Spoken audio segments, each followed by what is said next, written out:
Hi, and welcome back to the best thing you watched this week with us, where we're talking about the best thing we watched this week. Welcome if it's your first time. Thank you so much for joining us. If it's your not first time, your second time, or depending on how many times you've been watching us, thank you as well. You are most welcome. Thanks for clicking on our faces. I know that was probably hard. You got through the thumbnail. And now begins the good stuff, where we talk about those best things. I'm looking forward to what Chris has to talk about this week. He's had some interesting titles from what I've been seeing him put out. I also think we're going to differ somewhat on a couple of them, which is always makes for interesting conversation. And we have... I have a lot of entertainment news to talk about this week that I'm excited to talk about. So that will be in our podcast section, where we talk about... news, entertainment, what we're looking forward to. That's all in the extra segment. Wherever you're listening to your podcasts, if you're listening to it now, thank you for listening. If you're watching us, thank you for listening to my blurb at the intro. I promise you we'll get to it soon. Chris, how are you? I'm good. What are we talking about? No. It has been a surprisingly busy week, but I don't know. It was weird. I looked back at all the things we watched, and I felt like I watched more than maybe I did reviews on, but I'm not sure that's true. I don't know. How about you? Did you feel it was a really busy week? It was. I put up more, and I watched some things that I didn't review. Some of those things may have been better than what I reviewed. Well, there you go. But we could talk about those. We can talk about those. Yes. Yeah. And I have a couple also that I don't know how much I can talk about, or if I'm going to, you know what I mean? Because they don't come out yet. And so it's right. There's also that bit of it. So I don't want to, because I might want to talk about it when they do come out. I don't know. Yes. So anyway. Okay. Hey, I got a question. Well, maybe you can do some teasers. Yeah, I think I will do some teasers. Tease. Yeah. Like, hey, I've seen this. So, mwah. Yeah. I'm going to give you. Wait, have you seen Batman? No, but I got an invite. Oh, okay. I don't think. Good, I don't know. Has anybody seen Batman?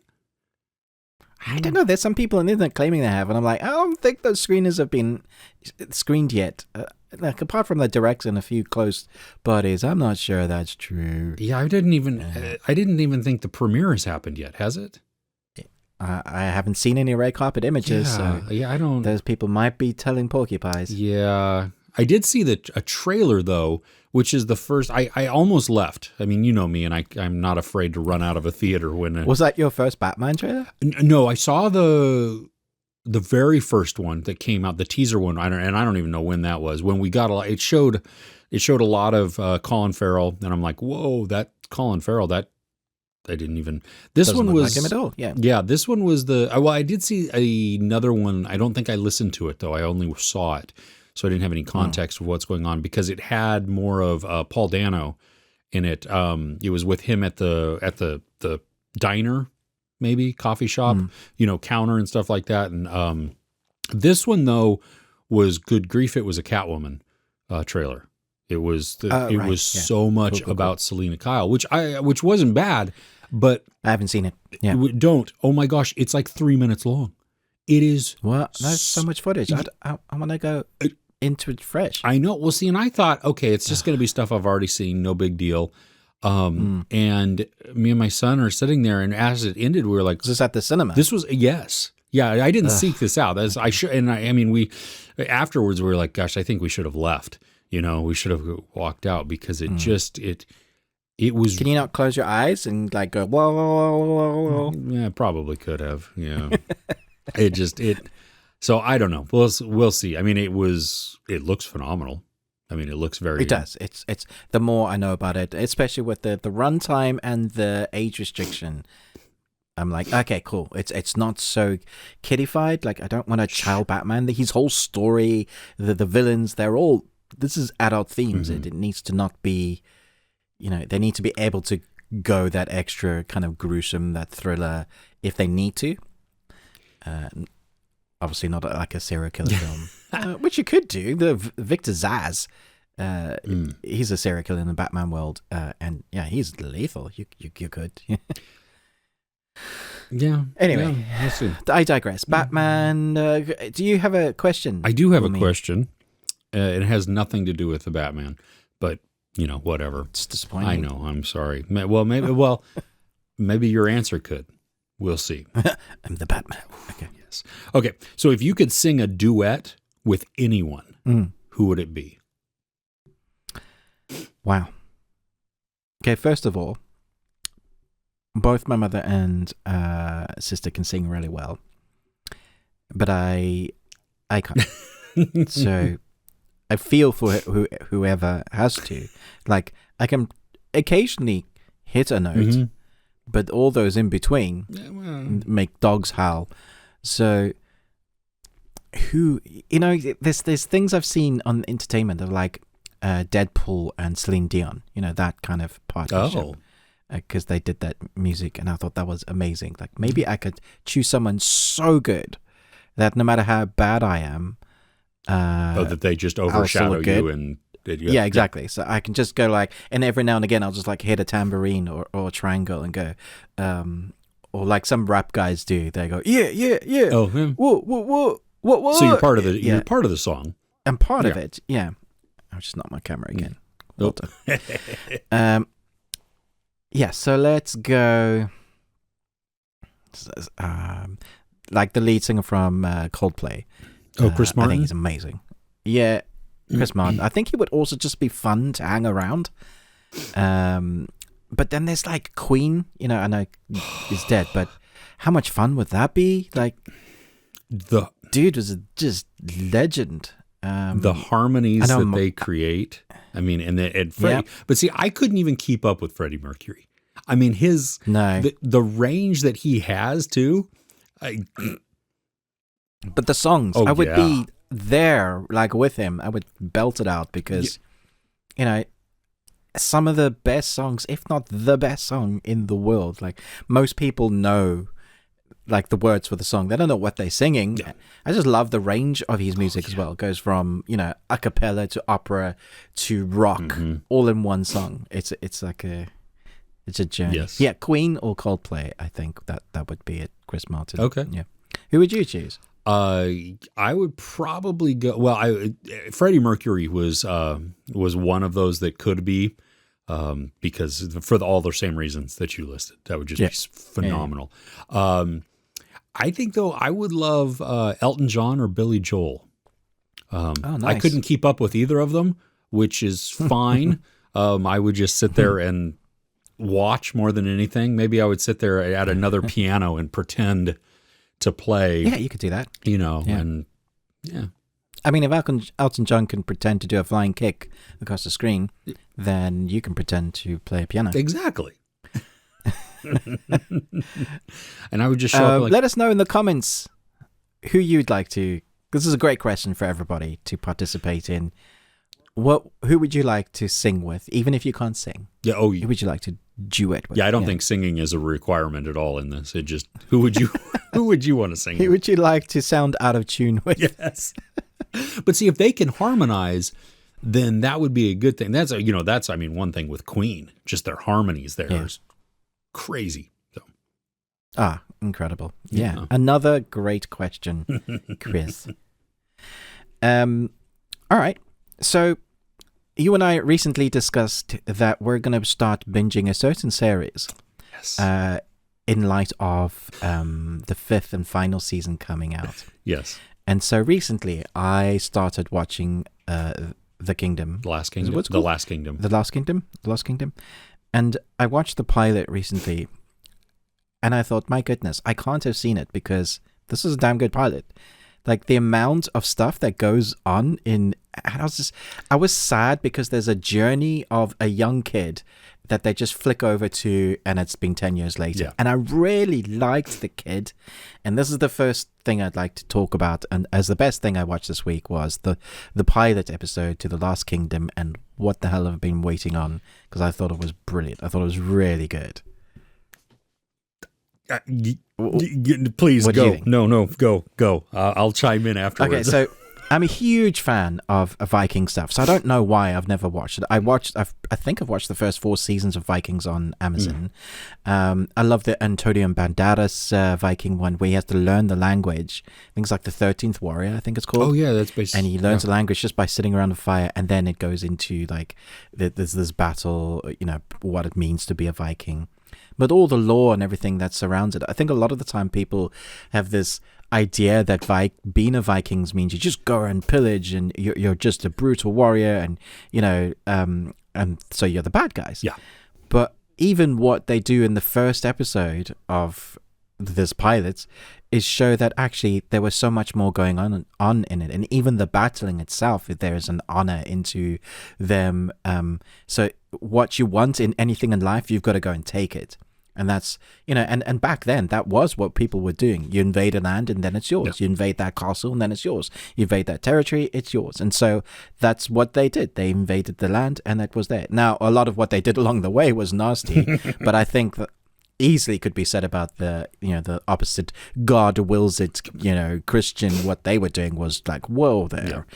Yeah. Slavery, forced marriages, never mind what they were doing with their chambermaids, all of that. But at least the Vikings had this honor system that I relate to, and my long hair and beard relate to. And, I swear there's some Viking in me, Chris. Like every time I watch anything Viking, I'm like, yeah, come on. I want to live that way. When men were men. You need to grow out your beard, though, so that you can put a little thing in it. You know what I mean? You can look like Ubba. Don't tempt me. I'll do it. Yeah. I'll do it. Do it. Go for it. Yes. So I so enjoyed the origin story of what I presume now is going to be hopefully the protagonist and our 2 main protagonists, who is kind of an anti-hero at the beginning because you kind of don't like him. He's not Viking. You're kind of rooting for the Vikings once you understand what's going on with them. Then stuff happens and you're like, oh my gosh, how are they going to survive now? Then more stuff happens and you're like, oh my gosh, what's going to happen now? Then, it's just so much happens in episode 1. You're like, what does this mean? So he's a fish out of water because he's 2 characters. He is Viking and he is English. Yes. And you put those 2 together and he needs to choose the world and the path that he's going to follow to establish, basically who he is as a person. Will he follow the gods of, Valhalla, or will he follow the English Christian, Jesus, or the way they are taught it? And I thought that was a very interesting way to go from the beginning. Go, Chris. I've talked too much already.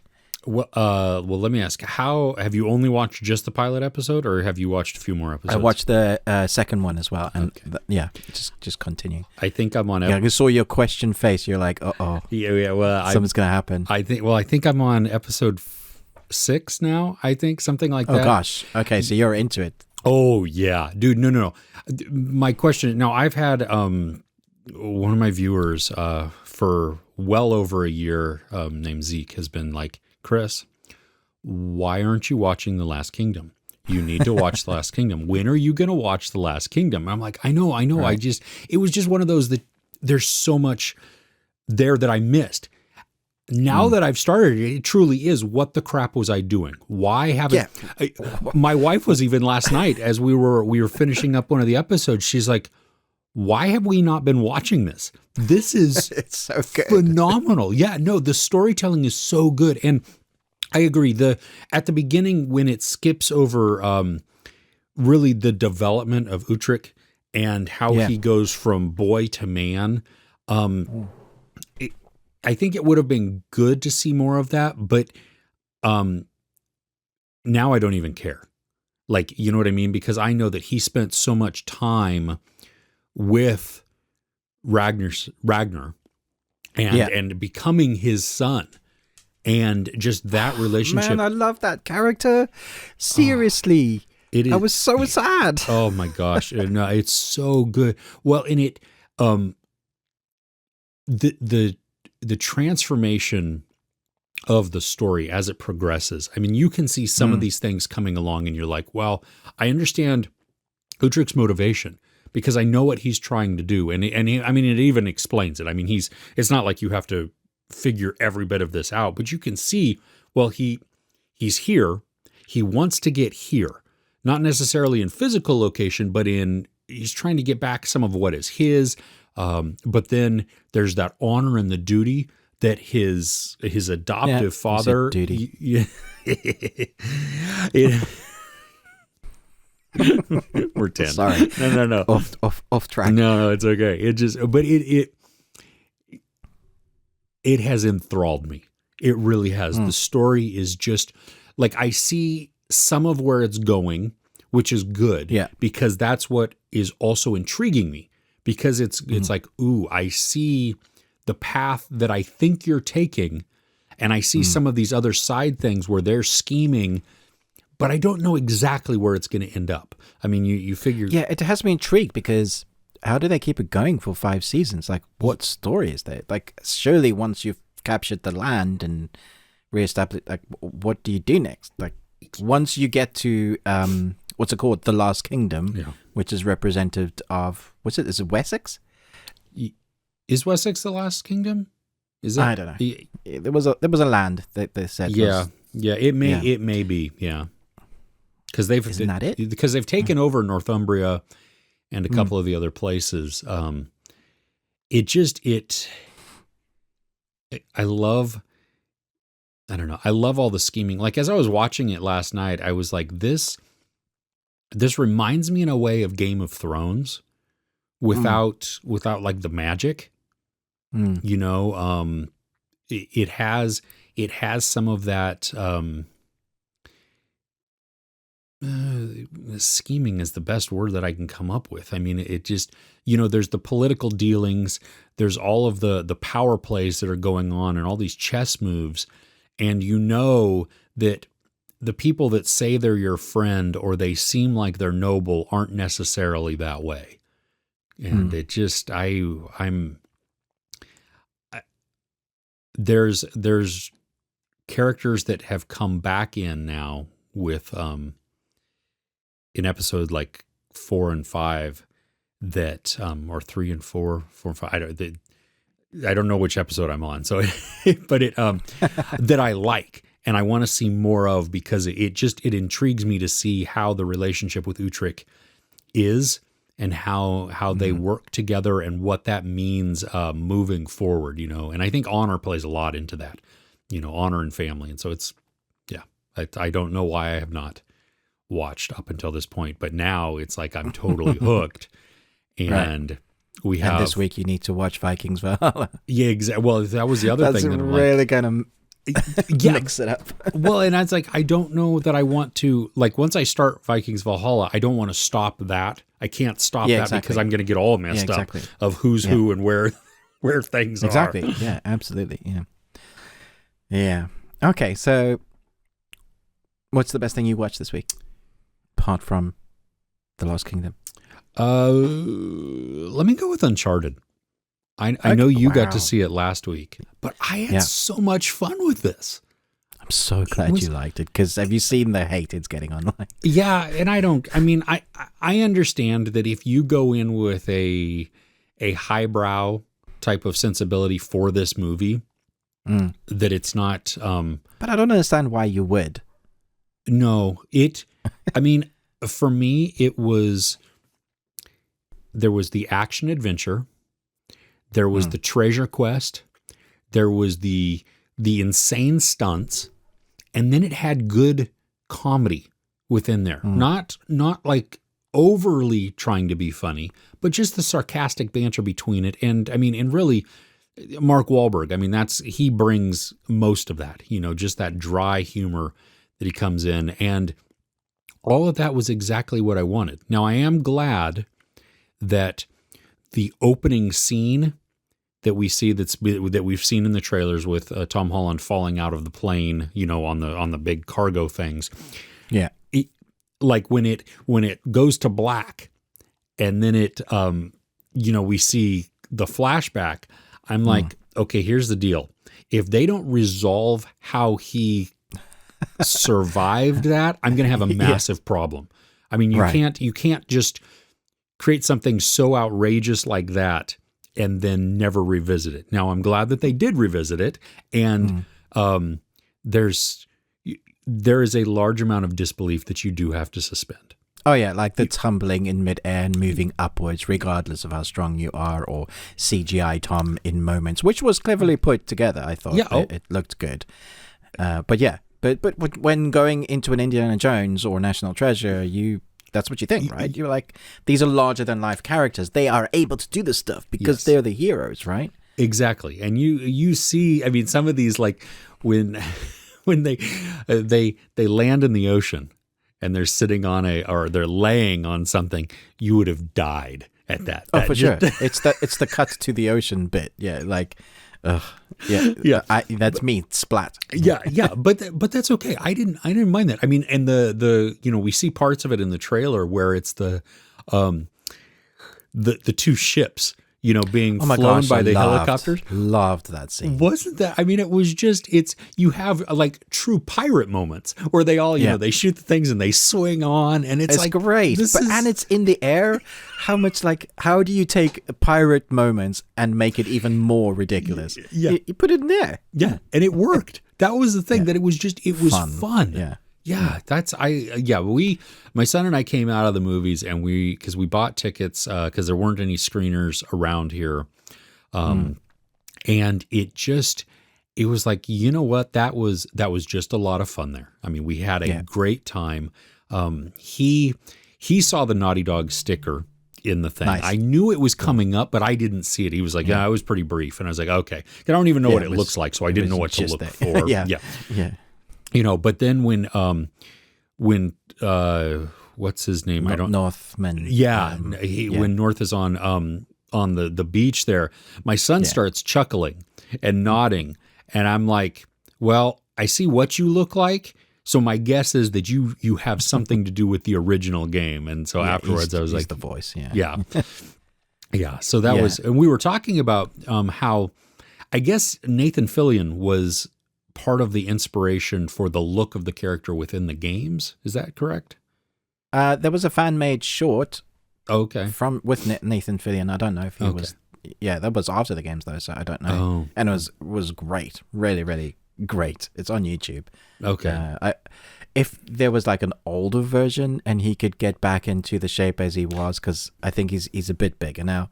He would need to lose a little bit just to play the physicality, very physical role, then I would love him, because he has that banter, that perfect banter, Nathan. Yeah. Okay. Well, that was what my point was to my son too. I'm like, I don't think he could do it now because of the amount of physical ability, just beating that Tom Holland knocks it out of the park for that. Oh my gosh. The rolling around, getting hit and then swinging around, and using the momentum of falling down to, do something else. So good. Very well choreographed, I thought. Oh yeah. No, it was great. And I was shocked at how, I can't remember her character's name, but Tati Gabriel, who was one of the antagonists, she's brutal. I mean, she is ruthless. And so there was a moment. We needed something like that. Yeah. Well, there was that moment where I'm like, oh, I didn't see that coming at all. That was okay. I was like, oh, of all the things to happen, because I thought that moment was going to be the other way around. I did too. I really thought that off guard. Yeah, it was really good. I like that. So just to talk about how different once again the critics, which is why I think we're less critics and more film lovers. Yeah. To the audience, it's 39% on Rotten Tomatoes with 173 critics, and then with a 500 verified ratings for the audience, it's 88%. And so there is the understanding of people walked out of this really enjoying it. The majority of people, because it's an aggregate score. So and so those that took time to go and put their review on Rotten Tomatoes itself, compared to the critics that went in to dissect this film, and you're like, why this film? Can you not see what it is? Now I kind of get it from you're a diehard fan from the games, and it's not what you had envisioned for that character to look like, to act like, to be like. Most people have an issue with Mark Wahlberg saying he's nothing like Sully at all. And I would disagree with that, but I think everybody that has an understanding of your imagination, what you play the games, you become, those characters become your friends. You want that version to be on screen. So I get it from almost like a diehard perspective from gamers. But saying that, I've played the games through multiple times, and I still really enjoyed the film. And then, there were things that I wanted from the games that weren't in it, but then we have that little Easter egg at the end. And you're like, yeah, this is what it was. It was an origin story for their relationship, not necessarily just Drake. And so Sully and Nathan are there at the end. You've got the mustache, the cigar. You've got Nathan wearing his outfit with the guns. And you're like, and the score from the game kicking in with the pirate ships was just so well done. I was like, yeah. Nice. Yeah, nice. See, this was... I had said it is just in my review, and you may have even said it too, but it was escapism at best. You know what I mean? It was like this was a great surprise of a movie that this is normally something that comes out like May or June. This is our summertime. It's one of those blockbuster summer blockbusters. But we just got it in February, and I'm totally great with that. I think that's it's a lot of fun that way, and maybe it doesn't have as much competition, so it doesn't get buried with some of the other ones. This is one but that's what I go to the cinema for. This is what I go to the films for. If I want to watch a serious film, if I'm in the mood, generally it's not a huge cinema experience. They're more dramatic, and I can watch them at home, and I have to be in the mood for it. But I think most people go to the cinema for escapism. I think that would lean more heavily, unless I only want to see art on screen. Fine, sure. That's your cup of tea. But I think most people on a Friday night after a long week, you want to take your partner to the cinema, you get your bag of popcorn. What film are you going to lean more into? Probably the escapism one, because life has already been pretty hard that week. Busy week, you're tired. What are you going to look for? Yeah. Well, and if you're really into art films, this isn't the one that you're going to anyway.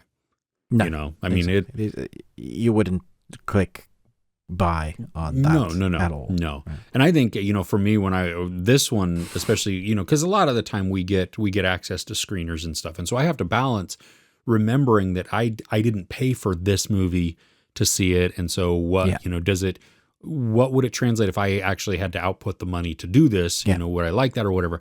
This one, I paid. I paid to see it. And that's essentially what you're selling. Like, is this worth your money and your time? Yeah, exactly. And this is one that I will buy and that I will watch over and over again, because it was fun. I mean, that's a generic word, but it really was. I mean, it was just really enjoyable. It had, the right amount of humor to it. And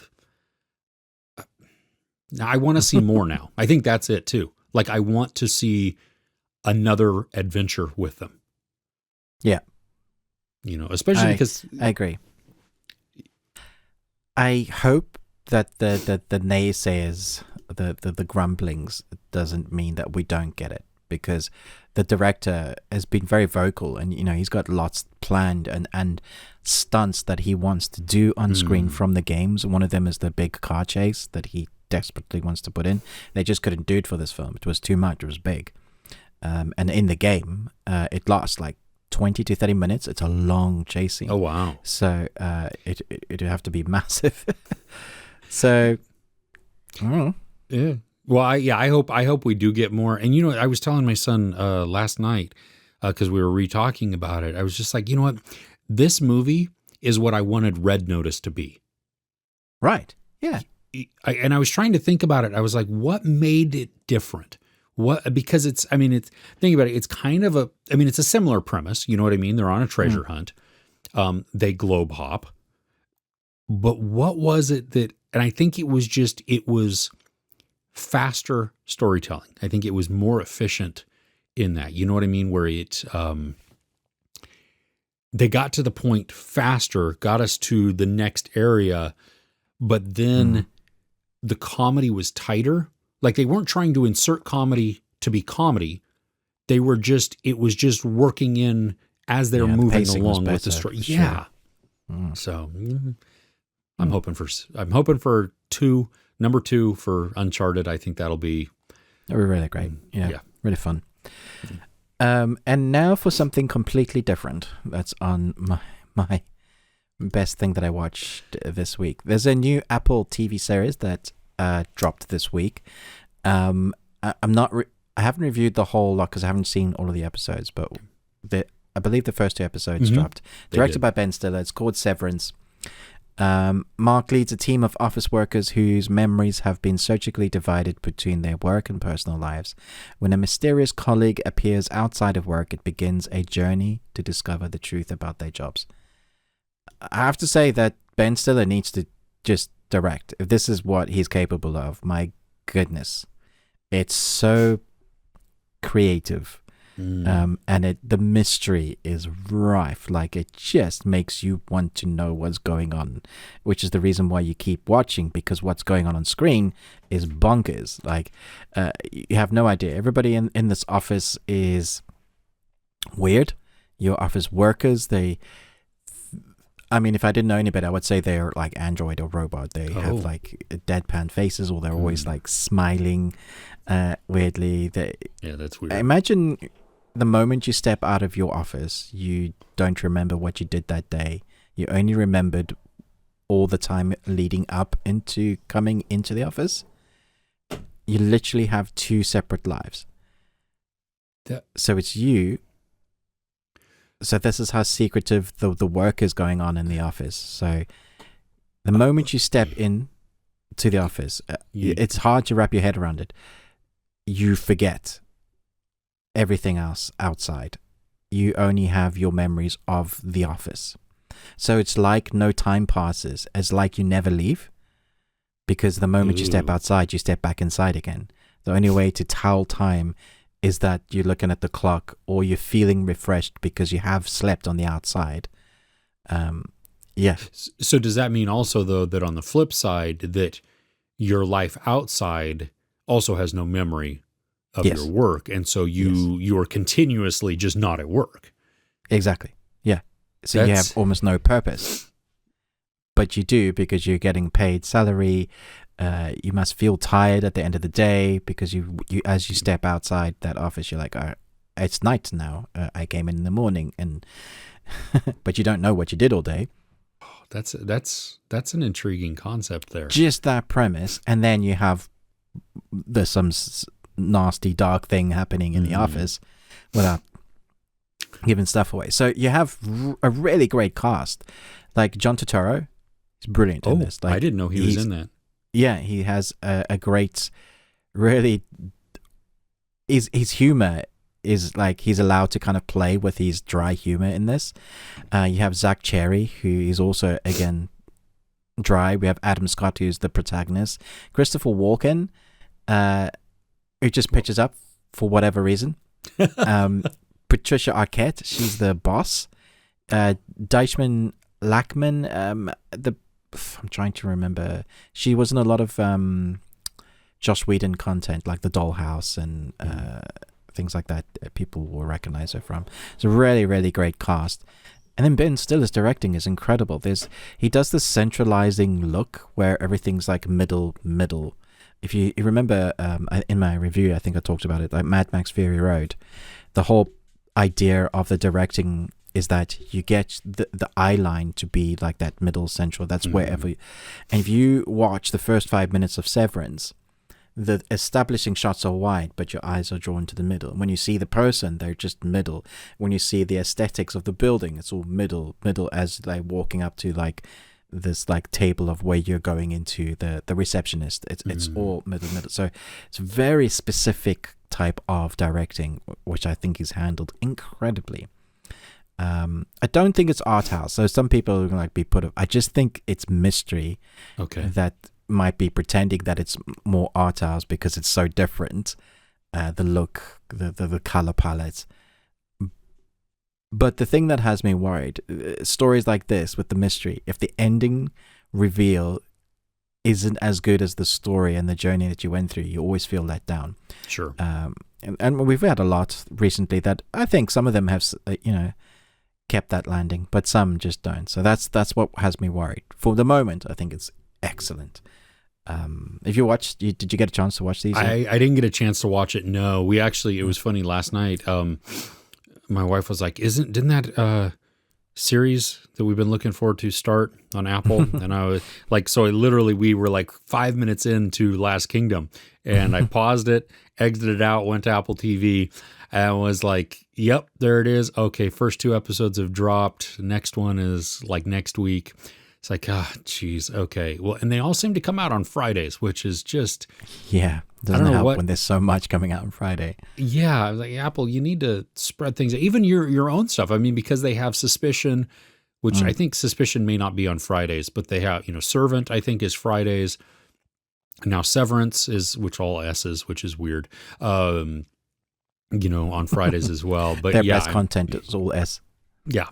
So I'm going to have to, I mean, it's one that I've really been wanting to see. So I'm glad to hear that at least from the start, that it's really good. I do like Ben Stiller's directing a lot of the time. Like The Secret Life of Walter Mitty is one of my favorites. I mean, it's just such a good film. And there's so many beautiful shots within there that he does. I mean, from a cinematic standpoint, you know what I mean? And I know that he has a cinematographer to help with that. But I mean, he, as a director, he would have has wanted that vision. That directed, yeah. It's like, I want it to look like this. Exactly, yeah.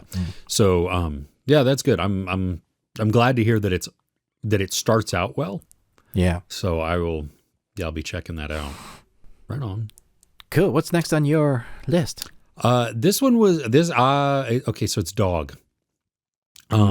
With Channing Tatum. Now, I wasn't sure this was going to make your best things, but it has. Well, okay. I wasn't sure either. And it's funny because my so I'm going to call out my daughter-in-law here. She introduced me to spoonerisms, where you flip the first letters of first and last names.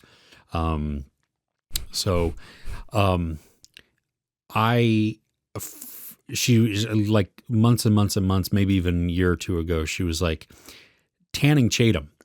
And I'm like, that's a great one. And I'm like, oh crap, now I can't you can't say it right because it's stuck in your brain. Yeah. Well, no, I don't know which is right. I don't know if it's Tanning Tatum or Channing Tatum. And so I went and you have to Google it. I was doing my review, so I did my review of this. And as I'm editing, I heard myself say Tanning Tatum. Amazing. You actually said that? I did say that in my review, and so I had to pause it. I had to, type a little asterisk to correct because people will know, I'm not a complete moron. That's not his name. Yeah, exactly. And so I take a picture of my computer screen and I send it we have a family chat, and I'm like, it finally happened and I blame you. And she's like laughing really hard. And so anyway, little side story there. So if I say Tanning Tatum in here, you really know that I mean Channing Tatum because I don't really know what his name is. But Tanning Tatum. Yeah, exactly. Okay, I'm just going to spoil this part right up front for everybody. So if you haven't seen it and you don't want to know, well, you can skip ahead. But the dog does not die. Okay, pause there for 1 second. I switched a movie off last night that I got from Netflix as a screener for, I think it's called Into the Cold. It's about dogs sledding, surviving the cold. I have that one. 20 minutes in, I switched it off. Oh, no. I couldn't handle it, yeah. I'll have to go back and finish it, but seriously. I was just like, seriously, it really hurt. I was like... Yes. Yeah. Anyway, yeah. I'll push play on your... Okay, so it's a sweet movie. It's very predictable. There are problems with it. I mean, this is not your perfect movie. There are some dialogue, and I'm not sure if it's writing or if it's the direction that the actors are getting. Channing Tatum, seriously, no, that just Channing whatever. Tatum. Yeah. So he is a co-director in this. Him and one other guy, and they're both first-time directors. Okay. And so now you think that's what it comes down to? I think a little bit of that. And it was weird too, because some of the stilted dialogue at the beginning, it's coming from soldiers. So you expect a formality to certain things, but it was it was more than that. It was the way that it came across just didn't feel natural at all. It felt like if I were to be acting, you know what I mean? And I wasn't really sure of, I mean, I'm not an actor. So first off, it would not come across very convincingly. And then to have just like uncertainty maybe in maybe it's your motivation or how you're supposed to deliver the line. I don't really know what it was. It felt weird. That is not the entire movie, but there's, you know what I mean? It's not a perfect movie by any means, and it's very predictable in its arc. You can see where they're going to go. You know that this is a road trip movie, that they are going to have the mishaps along the way. I like road trip movies. Oh, I do too. Absolutely. And it's so really the predictability of it was not an issue for me, because the chemistry between Tatum and the dog was really good. Who's Tatum? I mean, that's Tanning. Yeah, Tanning. Yeah, him, that guy, the big buff guy. Magic Mike. Right. He it captured some really good emotion. I liked the story that it was telling, how it was addressing mental health issues. I think it could have gone deeper in it. I think that it could have spent more time in there, because it would have felt natural within this story. I mean, we get a portion of it that does feel really good, and that some good wisdom is spoken into this, and some reducing stigma of mental health and getting help for that. You know what I mean? Like, this is not something to be ashamed of. This is something to just approach and tackle and get healing through. And so there is that. There are some really funny moments too, which I think worked Between Doug and Tanning. Yeah, but even outside of that, with him and some other characters too, just that you see on screen. I think portions of it are brought in. Like, there's little bits here and there with him and a family member that isn't really explored much. And so you don't know necessarily why the rift is there. You can kind of guess and you can assume, but it's not dived into enough to really give it meat. So it's kind of extraneous there. And so it would almost be like, you know what, we didn't need that portion of it. Even though you can show later on that it's him changing a little bit. And I'm being vague, I know, but there's also, you can see him changing though with the dog. So we don't need that other portion of that. You know what I mean? Yeah. So, but yeah, it's cute. The dog is amazing. The dog is adorable. I mean, it is, but it's one of those that it's like, you know, it's smiling and everything and it's really cute looking. And then all of a sudden you have no face. Because oh my gosh. Yeah, but there's a look that it has where they stop one time and the dog runs off to something, and the next scene is the dog. They're driving down in the car, and Tatum is kind of like looking like annoyed and questionable at the dog, and the dog is just kind of like, you know, very pleased with itself and covered in chicken feathers. And so, nice. So you don't see any of what happens. You just see that little after. You just understand that something has gone down. Yeah. And the dog is very pleased with himself or herself. Yeah. And, you know, yeah. I caught his dinner. Yeah, exactly. Well, her dinner. Yeah. She didn't share, I don't think. But, does it give you a feel of like Turn and Hooch? From maybe a buddy standpoint, a little bit, yeah. This, I mean, I think any of those that you have, like even K9 with Jim Belushi, you know, where they start out as not friends and then they become inseparable type of thing. That bond is realized between them. You know, they both need each other and stuff. That happens. So that, and I is like. Is it based on a true story? I don't know. Could be. It'd be interesting to find out. A lot of those sort of dog stories are. They have some basis on them. Yeah, it could be. There is one moment that the dog does something very simple. And the moment it did it, I mean, instant tears. Just Oh, really? like my eyes welled up. Yeah. Oh, and it was, my gosh. I mean, it was like this. It was just, and it's, I mean, the setting itself is somber and more sad, but that was not what was affecting me at all. It was the motion of the dog, and it's one action, and it's like, yeah, and which was right at the right point too. It was so it didn't, there was no cheap, there was no manipulation, there was none of that. I mean, it was the exact right emotion to have at this moment, but you just don't see that gut punch coming, and so it was, it's good. So it's worth checking out. I mean, if you if you don't make it to the theater to see it, I don't think you're going to be out or anything that way, but definitely watching it. If it comes to a streaming platform or on demand, something like that, it is a good time. It's funny. It's fairly clean even. So it's pretty good for families. Yeah. Our friend John he tried to have a cinema day in amongst the storm, and he was meant to watch 3 films, but he got to watch one because of the storm.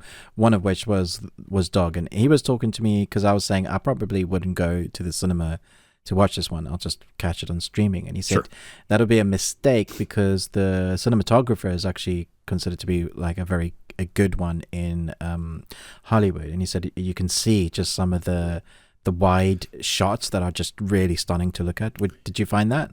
Yes, there was, especially because, I mean, the landscapes that they are going through also lend themselves to just beauty. I mean, so he's driving along the Pacific Coast Highway. And so at points he'll stop and you'll just see the ocean and some of the rocks and everything there. But what they did is a lot of the time they captured it right at sunset. Nice. And so you get some of these subtle lens flares that come in and just the warmth of the sun that's coming down. I mean, it created just some really great looks as they go through. There's some where he's just like in the desert kind of, and you see them walking, and it's desolate and yet still beautiful. Yeah, and those are good those. And if it adds to the film, which I imagine it does because it's their journey, then it works well. Yeah. So it becomes, the environments become background characters to some degree. I mean, it's not some of those where, like where a storm is happening and that becomes a character within there or something like that, or the landscape is so treacherous or perilous or whatever that it does that. But it really helps to translate the mood, So if it's serene, you feel serene. I mean, it's there to enhance that. Or it's an obstacle to overcome. So, yeah. How does this rank up with like your all-time favorite dog movies? Well, I don't have very many all-time favorite dog movies because most of the time they end very poorly. Yeah. What's the saddest dog movie you've ever watched? I think, well, and it could be because of how old I was, but Where the Red Fern Grows. Oh, okay. Because that was like in 3rd or 4th grade, so I'm like 10, something like that, 9, 10, something like that, and you have multiple dogs that die. Oh my gosh, yeah, no, it's terrible. Hey, that should never. What's wrong with the kids' book? That's. I think All Dogs Go to Heaven. It's animated, and that for me that film was. I don't know if I've seen all of that. Ugh. Probably stopped at the right moment. Like watching Bambi just before Bambi's dad gets shot. And pause. And that's how it ends, guys. Just, yeah. Yeah. See, that's why, I mean, which I know most people stay away from dog movies. Because, we can't handle it. They're our best friends for a reason, right? Yeah. No, I don't want... Escapism, not realism. Yeah. Well, and I tell you on a personal note, I mean, I've had to put 2 dogs down over the course of. It's not easy, is it? Yeah. Oh, I cried harder when I put our first dog down than I did when my dad died. Wow. Really become part of the family. Oh, yeah. It was terrible. Yeah. I mean, that was ugly sobbing. Gosh. Right there, and so it's not. Yeah, my dad was a guide dog trainer, guide dogs for the blind. Oh, So we had a lot of dogs growing up, and yeah, I saw, and we had dogs of our own as well. So we had a boxer that got into a fence that had to be put down. We had a mixed breed dog that was a racist that would take chunks out of the gardeners or the guys working the land. It would just be absolutely dead center calm, and then get up, take a chunk out of the leg, and get back down. So that dog became a police dog. I don't know who had the dog before us, but they had bred something in it. It's all about the owners, man. Oh, totally. Yeah. Had a collie, a border collie that was terrified of thunder. And anytime there was a storm brewing, like before there were clouds, it would sniff, and once it knew, put its head down and run. And one day it just never came back. Oh no! Yeah, never got it. There was so many sad stories, like opening the gate, dog runs straight out, gets hit by a van, dead. Yeah. Oh, that's. Yeah. Let me make this a little happier. I mean, we used to have a neighbor who bred pit bulls. Gosh. Which, in America, if you go to any of the rescues or the pound or anything like that, I mean, the shelters, it's mostly pit bulls, because I don't really know why. I mean, I don't know if people just get them and then abandon them. I don't know what it is, but pit bulls also have a very, they have a bad rap. You know what I mean? They do. And it's really, it's more about the owners than anything, because I tell you what, these two pit bulls now, it's all the owners. Yeah. Yeah, they could have been, I mean, they could have killed me if they wanted to. The most dangerous thing about these two was their tails. They have such strong and thick tails when they, oh my gosh, it would give me welts on my leg. And they're so happy. They just come over all happy and stupid. You know what I mean? It's like, and just licking up a storm and everything else. And that, I mean, if, and he had them trained. And so they probably on command, they would do certain things, at least to protect or whatever. But they were not threats. They were not dangerous. They were just, cute and everything else. And it goes to show that you've loved the dogs. Now you can still train your dogs to be vicious at the right moments, because, especially if you have small kids or you want them to protect your house or whatever, but they can also be dumb. Yeah, and just lovable at the same time. And so, yeah. Okay. Well, that was a nice. That was a sidestep. I'm sorry for depressing everybody. No, everybody loves dogs. Let us know about your dogs. In fact, show us pictures of your dogs on our Twitter at Best We Watch. I'll put a picture of mine. Chris will put a picture of his. Boom. And let's have a look at everybody's dogs and just go doolally for dogs. Why not? Yes, there we go. That's a great idea. Cool. All right. Love that. My third one that the best thing I watched this week is something that you didn't think was the best thing you watched this week. And a lot of other people didn't think it was the best thing they watched either. We had a wide disparity. I think if it was what you're going to talk about, we had a wide disparity on our ratings on this movie. Yeah, I think it was low and mine was really high. I think I gave it 4.5. The latest Texas Chainsaw Massacre. Now, correct me if I'm wrong, Chris. There's 10 Texas Chainsaw Massacre movies. Yeah, are there really? Apparently. I was reading an article. I was like, really? I've already seen one and bits of it, I think, many, many years ago. So I went into this film going, I'm looking for a nice killer movie that's going to scare the crap out of me. And it really did. Like, Don't Breathe. I think that film's one of the scariest films you're ever likely to see because of how they create tension. Not because it's gory or it's just, if you can create tension without doing jump scares, you got me. And then I was behind our two main protagonists because of that kind of sister bond or love-hate relationship. But I think, what's her face? Elsie Fisher? Yes. I thought she was fantastic. But the background story that we get shown for her, with her being shot Shaw. Mm-hmm. I thought that created so much weight to her character that I was like, I'm rooting for you to get through this. And that was the background story. So I wanted her to survive and win. At the same time, I literally didn't think anybody was going to survive, because every time I thought one person was like the supposed hero, like this, we have this one trucker guy who's just buff. He seems to know what he's doing. Yeah. You know, I wouldn't mess with him, not at all. And then I just think about the way he... There were moments when I was like...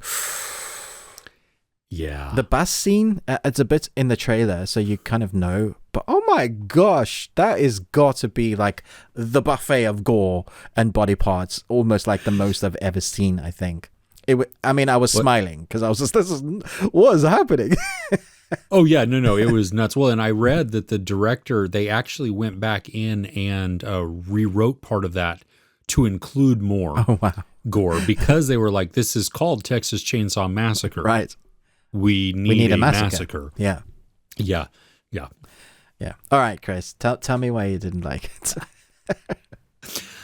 Well, see, I think portion of it is because you're not a huge horror guy. No, I'm not. Right? Yeah. So we approached this from a different angle, I think. You know, this was literally more making noises, to Chris. you. I was like, no! Ah! Oh, really? Yeah. I was going, no, stop. Yeah. Okay. So, so it doesn't help that I did like Elsie Fisher somewhat in this. The character of Melody, I wanted her dead the moment I saw her. Who was Melody? That was the sister. Oh, you didn't like Melody? Like she couldn't die fast enough Why for not? me. Which one with Melody? Everything. Because she's a millennial and she's buying the town up and she's... No, I didn't even care about that. Oh, okay. Fine. That she was annoying. She was self-righteous. Oh my gosh. She was just not even overly protective. She was just so self-involved and holier than thou, and I know what's best, and screw you, just her whole thing. Yeah. But I mean, I think you were meant to feel that way. That was her character. Well, true, but isn't it curious when you don't like the main characters? I mean, that in a story where somebody is supposed to survive, that you want them to survive, I didn't want them to survive. You had a very interesting comment, which I kind of agree with. Once you find out what the story is actually about, it's not that hard to root for the actual guy that's killing everybody, because I guess we're just talking spoilers now. We might as well, because it's been out. Spoiler alert. Sure. So his mother, well, basically the woman that raised him, they kill her, basically. They get her in such a state, she needs her oxygen and air. And she said, I've sorted out I got my deed right here. And then she dies. Mm-hmm. And then some cop is like, oh, they're there, it's fine. And you're like, you've got all this strength and power. No, screw you guys. I'm going to kill you all because you've killed the only woman that cared enough for me. And then he goes on the rampage. Okay, so extreme. I get it. I can't quite justify it, but I do understand having sympathy for him. Yeah, I mean, it was like I found myself rooting for him more also because I just didn't like anybody. Like I wanted them all to die. Did you not like the trucker guy? I did. I liked him, which is funny because they're framing him to be unlikable. See, they did it first, and then I was like, when he was showing her the guns and stuff, and I was like, yeah, they could be the two that were going to survive. Yeah. And I knew at that point, that when she picks up the gun, and even though she freaks out about it, that down the road, of course, she's going to pick up the gun and she's going to try and use it to kill Leatherface. Except that didn't work. That was they tricked us. True. But yeah, there are some very, very dumb character decisions, which I appreciate for the gore that comes after that. But like the lady, the banker who brought everybody on the bus, when the massacre is happening on the bus, she is past not Michael Myers. She is past Leatherface. Yes. All she has to do is run out the front door. Also, don't get why half of them didn't survive, because if it's all around, surely half of you just back off and go out the entrance. Yeah, exactly. There's I mean, I liked that she tried to go out the window, which leads to her being cut literally in half. It was a great kill. I mean, so I'm glad that she was exactly. I'm glad that she was stupid, so that it led to that. But it's like, come on, really, And then I mean, you have I think I was like one of the girls in the corner just screaming. That's why I was enjoying it. Well, and I think the making fun of the millennials and the cell phones, like it was funny at one point, and then it got stupid really, really quickly. So like he comes on the bus and they all slowly take out their phones, and then they switch on their cameras. Okay. I cracked up. That's that funny was because funny. That was funny. That was society there. But then it goes, dude, I'm going to cancel you on Twitter. Are you freaking kidding me? He's got a chainsaw and he's wearing somebody else's face. I mean, even if it's kind of dark, you see that he's not. But come on, Chris. You don't believe that would actually happen? Because I do. 100% people will be like, I'm canceling you. Yeah, well, then goodbye. I'm so glad that you were on the bus, because that, I just here's my thing though. 70 million people did vote. Never mind. Okay. Yeah, well, true, absolutely. No, I'm moving to the UK. But let's look at the premise for these people coming to gentrify this town. I believe it's 4 hours that they have driven from where they're at. So even if this is out in the sticks, I mean, it's made to feel that way and everything else. But even if where Austin or wherever they came from is not that may be the biggest town away from that, but they've driven a while to get here. So they're going to buy up this town and they're going to gentrify it. They're going to make restaurants and they're going to make shops and everything like that. Who the frick is going to shop there or dine there, because there are no homes? It's going to be a holiday destination, like you're doing a road trip, or because they got their social media experience, and they're bringing that's how I understood that. Okay. Yeah. You live in your little fantasy world there, and that's just. I'm living in the millennial fantasy world, Chris. Okay. So you know what? Okay. So the kills are, some of it are really great. Come on. Like I love it. The first kill that happens when Leatherface snaps that dude's wrist. I've never seen that and then before. Stabs him with it. I've never seen that. My gosh. I knew something bad was going to happen to his arm while he's holding it. I was like, okay, you're about to. You're going to die. Broken. Yeah. I did not expect, though, you to be stabbed to death with your own wrist bones. My goodness. That was awesome. And it was like so effortless for him, which I think really establishes his strength.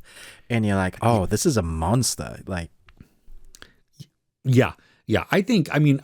From a gore standpoint, and that's what I think. If you're going to watch it, then, and you want like just a slasher type of movie, if you want just that bloody, gory horror, then this is the reason to watch. I mean, they do that well. Once we get to the killing, they do that well. And that's what, from a story standpoint though, I just could not care Okay, let me put it all. in perspective for you, Chris.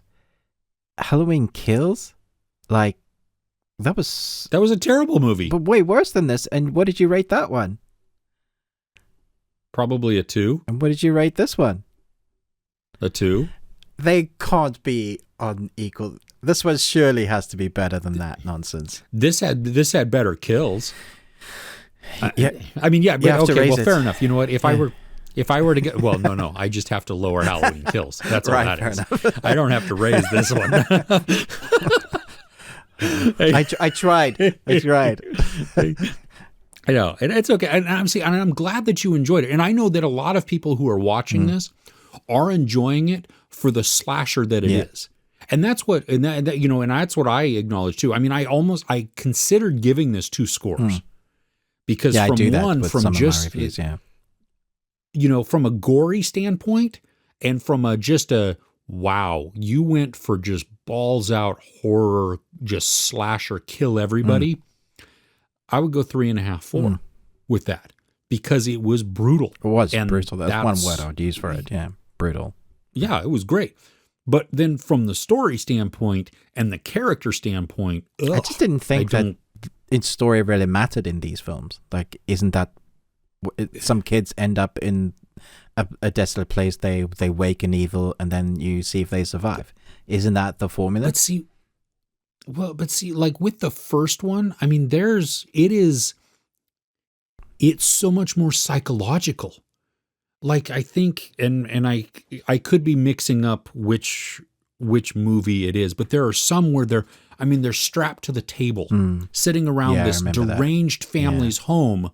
You know what I mean? And something bad is about to happen, and that but they're all nuts around you, and that sheer just anticipation. Yeah, weren't some of them like hung up on hooks and stuff as well while they were alive? It could have been, yeah. I mean, that's and so see that portion that it story didn't have any of that. It becomes. It didn't. There was no. It just once the violence started, it was just violence. Yeah, and you've convinced me, Chris. I'll give it a 1 star. It's a terrible film. I didn't even give it a 1 star. I mean, whatever. Okay, fair enough. If that's what you were, I think from a story standpoint, it could have been. No, I agree. The story could have been better. Way more gripping. You know what I mean? Like, and then you feel this peril for your characters, which I think then invests you into just their outcome, and you root for them. Even if you don't like them necessarily, even if they're stupid people, the situation then has gotten it to be like, I think that's what the story was for me. These two worlds clashing, the millennial modern world clashing with this old world that shouldn't really be around anymore. Like even the ending sequence where I was breathing and I was like, thank goodness, okay, they've survived. And then he pulls her out, rips her, decapitates her. Yeah, Chris is beaming a smile, but she can't do anything because the damn car is automatic. This modern car is driving away, and she's like, "Oh," I was like, "Yeah, okay." Okay, so let's talk about this for just a second. If you're, this is a common sense. This is a PSA. If you're being chased by a psychomaniac killer who has shown himself to kill anybody and everybody, when you get in your car, you don't put in all of your destinations and let it do its thing on its own. You start the frickin' thing, you put it in gear, and you step on the gas. I mean, there were so many times in the film I said, why haven't you left? You could have survived. The woman that says, here's the keys to the car, now leave, and they don't leave. They could have survived then. I was rooting for her. She was a badass. Okay. She was. But answer me this. And I know that I'm being logical in an illogical situation, but just why are you applying logic to this film, Chris? I know. Okay. So Leatherface jabs her with the chainsaw and lifts her up. Okay. That's spectacular. That was just awesome to look at. But let me back up a little bit. When Leatherface is chasing Melody through the house and he is sawing through the floor and he is cutting through everything. I mean, he is just going through beams, pipe, the whole thing. This is a super sharp chainsaw, right? I mean, we can agree on that, yeah? So he has her up, Sandy is her name, I think. He's holding her up with the chainsaw going through her and running. And then he throws her. Shouldn't that motion just to get her going, shouldn't it just slice right through her like Terrifier did or a Bone Tomahawk? Shouldn't it just split her in half? And probably. She would just fall more than. But maybe he stopped cutting and then just threw her. Yeah. Okay. And how does she survive that? I mean, that had to have gone through her spine or at least. I mean, that's why she wasn't moving. And, like, she might still be able to move her arms and grab that shotgun. Like, have you not seen Terminator?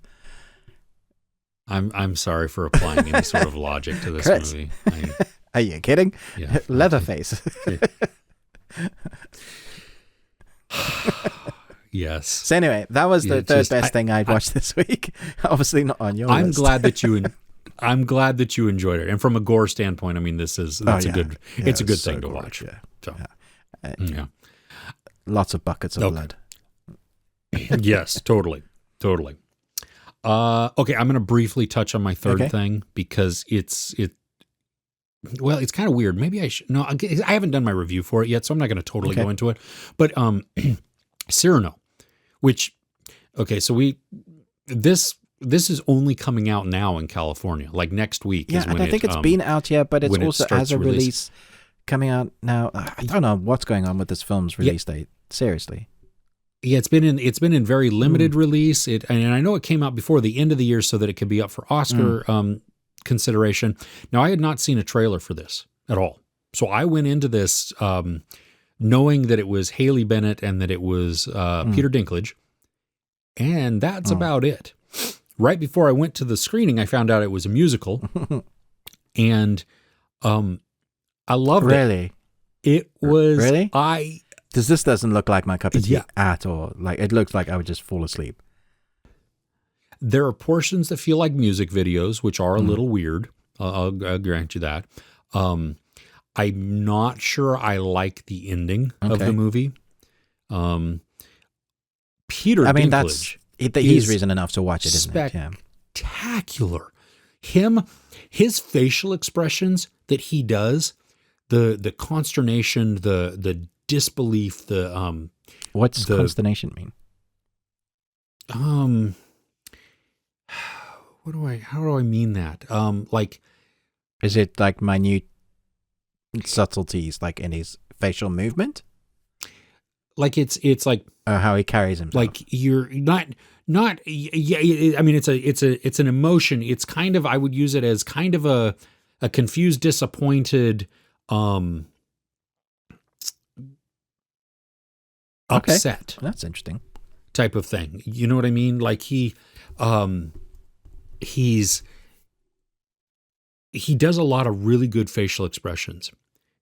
He can actually sing pretty well. Anxiety or dismay typically at something unexpected. Okay. There you go. Cool. Yeah. So he does a lot of that really well. Haley Bennett has a wonderful voice. Kelvin Harris Jr. Kelvin, is it Harris or Harrison Jr.? You like musicals? I do like musicals. Yeah, for the most what about part, for people that not don't generally, like, they don't seek them out? This will be a little weird for you, I think. It's beautiful to look at. It's quirky a little bit. You have some really great acting. But it's just, I think it's a different telling of the story of Cyrano de Bergerac. We had Roxanne with Steve Martin. We've had other iterations of this story told before. It's emotional, but I think really the music within this is some of the best part of it. You have Ben Mendelsohn, which I didn't know he was in. He's a wonderful villain. Ben Mendelsohn, yeah. Yeah, no, he's great. The whole thing as a story, I mean, it's a love story, and it's a devastating. Yeah, it looks pretty depressing. To be fair. Yeah. There's a lot of melancholy, I think, that goes through this, and while there's always this hope of you, but you feel conflicted in your hope, because Cyrano feels one thing, Roxanne feels another thing, and then you have Christian who's in there, who he's kind of caught in the middle, but he's also, I mean, he gets to pursue what he wants also, you know what I mean? And so you have this weird love triangle thing, which is not really a love triangle. It's more of a line and somebody else trying to insert themselves into it.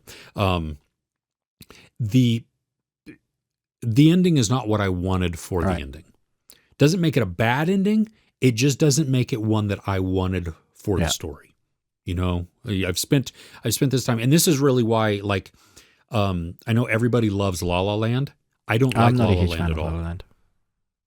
I don't. I hate the ending of that movie, which turns me off from a lot of the rest of the movie because of how it ends. This has the potential to do that same thing. That it's not the ending you want, even though it's a fitting ending. Okay. So, but it is the music.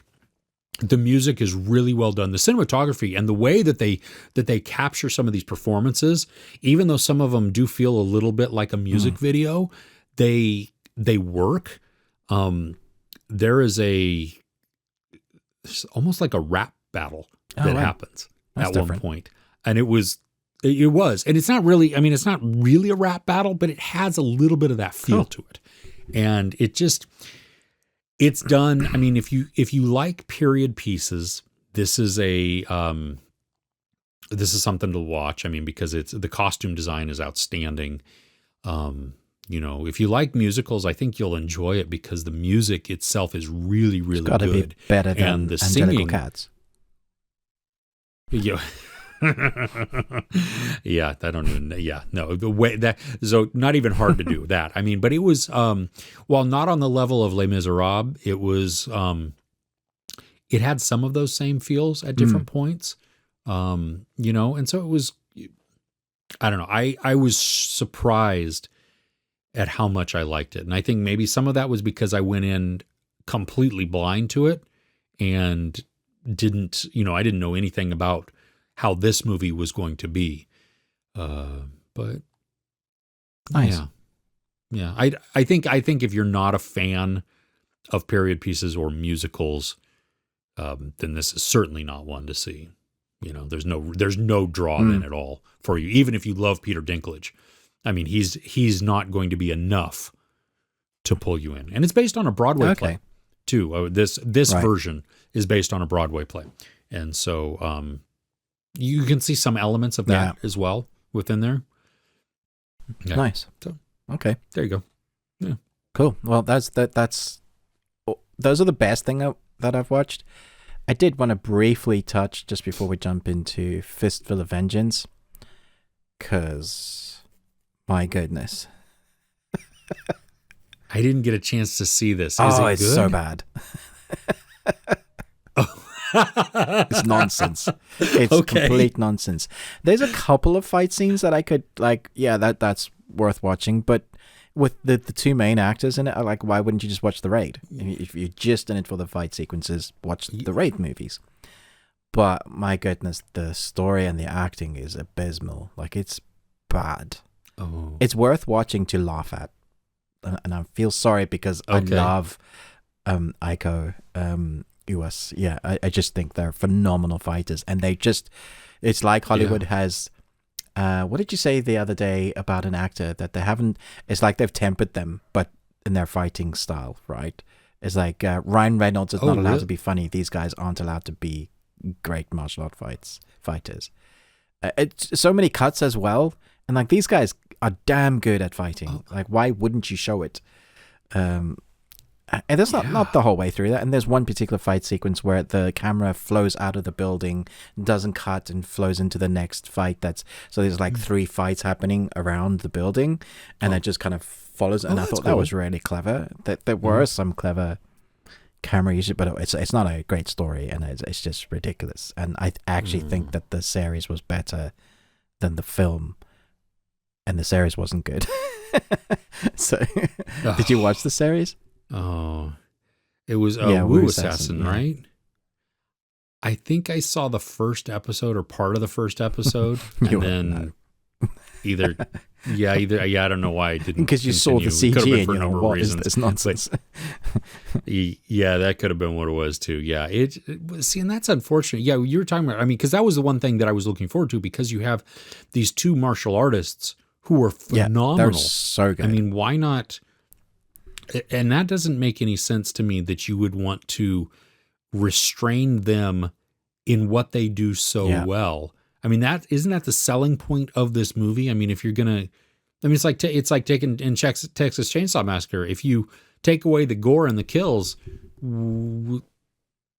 it's why would you neuter Louis like Tan that? is the other great, as you got Ico is Louis Tan.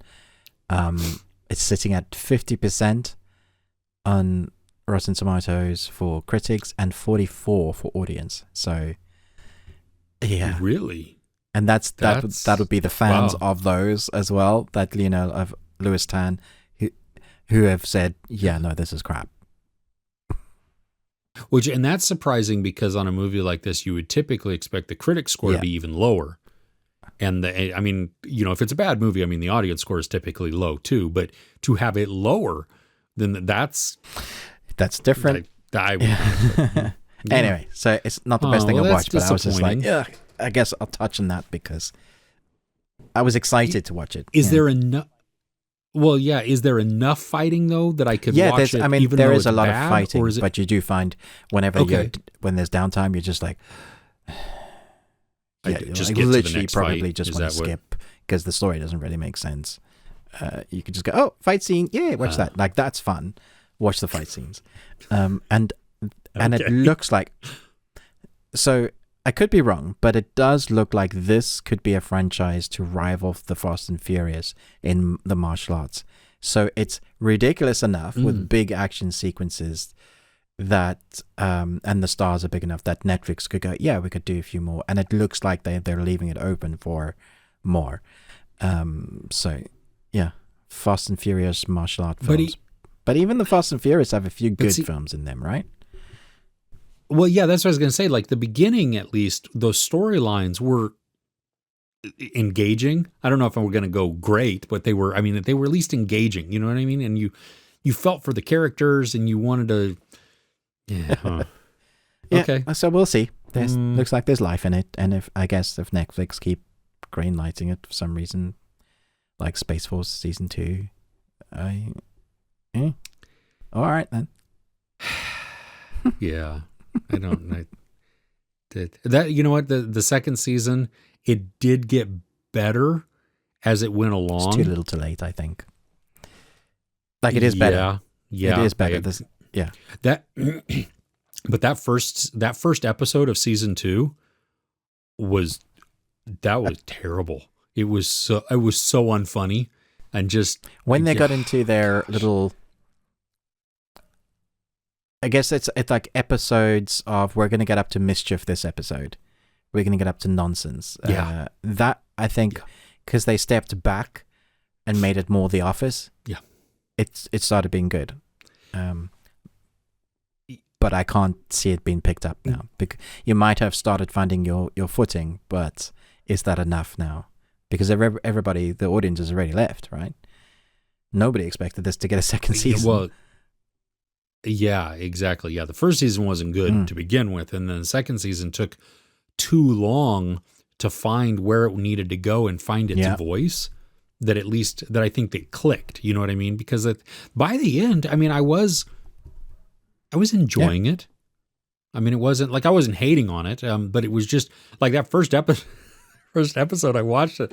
I'm like, oh no. This didn't get any better in season 2. And what shocked me was that Steve Carell wrote the first episode of season 2. And I thought, wow, come on, dude. So this is going to be shocking to you.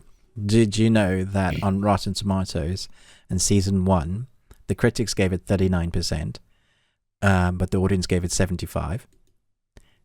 Okay, so that doesn't surprise me. But season 2 so far has 6 critic ratings, which puts it at 100% on Rotten Tomatoes for critics. What? Yeah, 100%. And the audience, with 34 reviews done, 85%.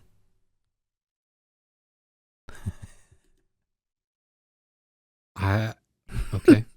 I'm glad people are enjoying it. Can I just? That's all you can say, really. Yeah. Yeah, no, that's great. Yep. Okay. Don't know why this yellow light has decided to now shine at my face. Oh.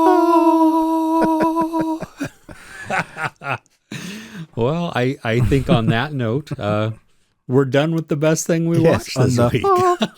Ruben has been called down upon by the angels, or at least the ceiling, and said, "Please move on."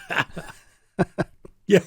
Probably. Is that what that is? That's the light, already. right? The warning light, the minute light. Oh, goodness. Well, hey, you know what? We appreciate you watching. If you want the full, just all of the audio that we're going to continue on, head over to the podcast. You can listen to that wherever you happen to listen to your podcasts on. But thank you so much for spending your time with us every week. Please share, like, and subscribe if you have not.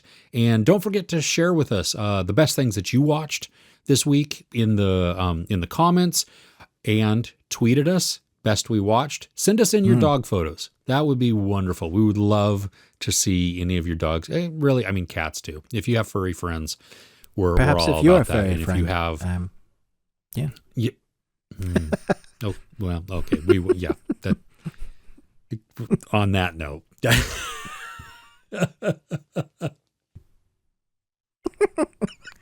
Okay, we're going to get furry photos now.